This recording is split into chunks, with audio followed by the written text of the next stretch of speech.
Bonjour chers membres de la communauté de Chevaliers du Savoir. Je suis aujourd'hui avec Victoria Martin. Vous allez bien Victoria? Oui, très bien. Très bien. Eh bien, c'est une auteure très prolifique, très intéressante qui a fait un livre d'heroic fantasy que j'ai eu, enfin un livre, je veux dire deux tomes. Et la suite sort bientôt et ça va être un événement dans la communauté parce que j'ai trouvé ça très bien. Tu peux expliquer un peu ce que tu fais, qu'est-ce que tu as voulu écrire? Oui, alors j'ai le premier tome, donc Horrible Prophétie, le petit conte assez noir qui va se passer dans un village médiéval suite à l'arrivée d'un bateau fantôme, et le tome 2 qui se passe 10 ans plus tard lorsque la prophétie revient.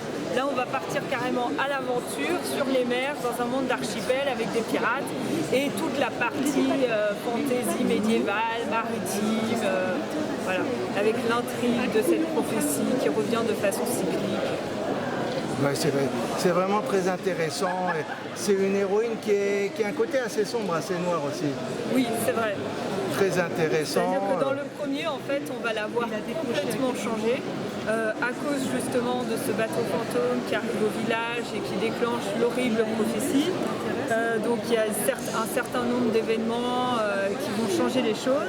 Et dans le tome 2, elle va continuer sa quête, mais lorsque 10 ans plus tard la prophétie revient, c'est un peu l'horreur, quoi. Donc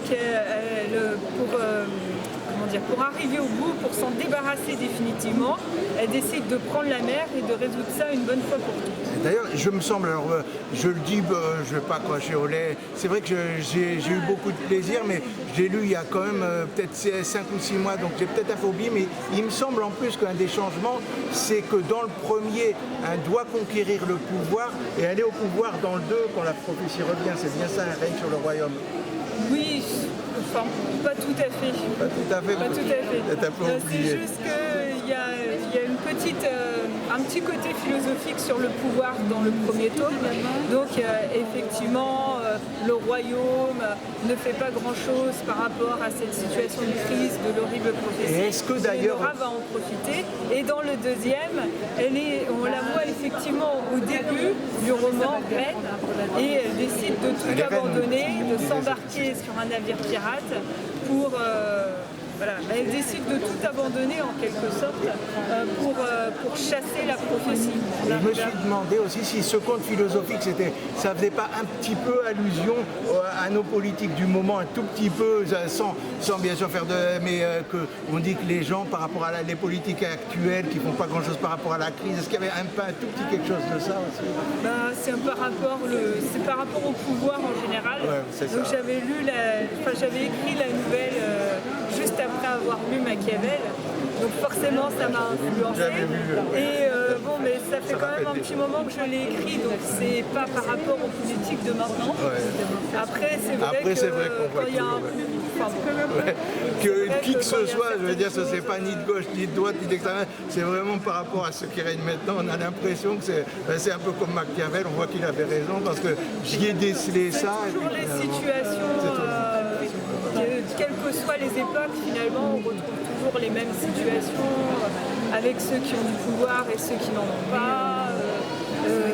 Il y a toujours une lutte, finalement, entre ceux qui sont dépourvus de puissance ou tout ça, et ceux qui en ont, et c'est vraiment l'enjeu en quelque sorte, quelles que soient les époques, quelles que soient les périodes. Même en heroic fantasy, ça traite de sujets millénaires et universels. Et tu pensais faire une suite quand tu as fait le premier? Non, en fait c'était censé être une nouvelle unique. Mais les lecteurs m'ont demandé une suite en me disant oui, on n'en connaît pas assez de Lenora, je voudrais la voir dans de nouvelles aventures. Donc du coup j'ai commencé à écrire le tome 2 en me disant après je vais voir si ça colle et si ça va marcher. Et comme j'ai réussi à le terminer et que voilà, j'ai développé toute une saga autour, toute une histoire par rapport à l'horrible prophétie qui est beaucoup plus exploitée, par rapport à cette histoire de cycle qui revient de façon perpétuelle dans le temps. Donc justement, j'ai commencé à développer ça dans le tome 2. Ça fonctionne. On a un côté plus aventure, plus découverte, plus imaginaire, fantasy aussi. Donc voilà. Et puis il y a un tome 3 qui se profile. Et tu as toujours été passionné par l'heroic fantasy? C'est ça en fait. Quand j'étais petite, ma mère me lisait des contes et puis après elle m'a lu Le Seigneur des Anneaux. Et puis du coup, j'ai toujours aimé l'imaginaire, le fantasy, le fantastique aussi. Voilà, le surnaturel qui intervient dans la vie de tous les jours. Quelque chose qui n'est pas normal mais qui est en même temps magique. Donc, et puis après, évidemment, j'ai beaucoup adoré Harry Potter. Et donc, en réunissant tout ça, puis je suis aussi de la génération manga, parce que je suis née dans les années 90, donc ça a bercé mon enfance avec Pokémon, les cartes capteurs Sakura, enfin tous ces éléments réunis ont fait que finalement, j'ai toujours vécu dans l'imaginaire, en quelque sorte, dans les mondes imaginaires, et que je ne me voyais pas faire autre chose que ça. Et aussi j'étais dyslexique quand j'étais enfant, et j'avais ce problème de lecture, comme tous les enfants dyslexiques et tout. Et pour moi, c'était une façon d'inventer quelque chose. Comme j'avais beaucoup de mal à lire, j'inventais mes propres histoires, mes propres univers, et ça me permettait quand même de faire quelque chose en rapport avec la littérature, mais ça comblait en quelque sorte la façon dont je ne pouvais pas lire quand j'étais enfant. Félicitations parce que c'est très bien. On attend avec moi surtout, on attend avec pas surtout peut-être. Il doit sûrement y avoir beaucoup de vos fans, on attend avec impatience le tome 3. Autrement, où on peut te trouver sur internet? Sur Fnac, Amazon, sinon j'ai mon site internet aussi, donc je vais le redire, donc c'est martev9.wixsite.com/Victoria Martin.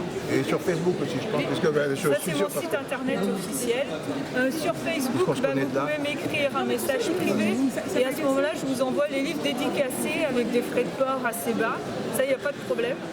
Donc que ce soit le 1 c'est 50 centimes de frais de port, le 2 c'est 82 centimes je crois, enfin voilà, des frais de port assez bas. Je vous fais également quelques petits cadeaux de marque-page avec une jaquette offerte pour le premier, c'est des choses que vous n'avez pas quand vous l'achetez sur internet. Sinon vous pouvez également le commander en librairie. Voilà, c'est toujours possible, vous allez chez votre libraire, oui, je voudrais Horrible Prophétie de Victoria Martin, c'est toujours possible. Très bien. Et puis sinon, j'ai aussi un livre, un recueil de proverbes, voilà, donc c'est les proverbes anciens et familiaux, donc c'est mon arrière-grand-mère qui disait toutes sortes de proverbes quand ma mère était enfant. Chez moi, ça fait aussi partie de mon éducation avec la fantaisie parce qu'on les retrouve dans mes ouvrages de fantaisie. Toutes ces expressions imagées, ces proverbes, voilà, donc on a décidé de les réunir dans un recueil. Et même chose, vous pouvez le trouver sur Fnac, Amazon ou vous le commandez directement. Très bien, je te remercie Victoria. Et voilà, c'était une très belle interview, ça me fait plaisir de l'avoir fait, de t'avoir enfin, ça faisait quelque temps qu'on devait le faire ensemble. Vrai. Et vous, voilà, je suis très content de vous voir ici en direct de ce salon du livre de Bussy-Saint-Georges. Merci Victoria, c'est vrai que je suis vraiment très sollicité, j'ai fait beaucoup de salons. Voilà, Bussy-Saint-Georges, c'est un très agréable salon du livre. Merci à tous et puis surtout abonnez-vous à la chaîne.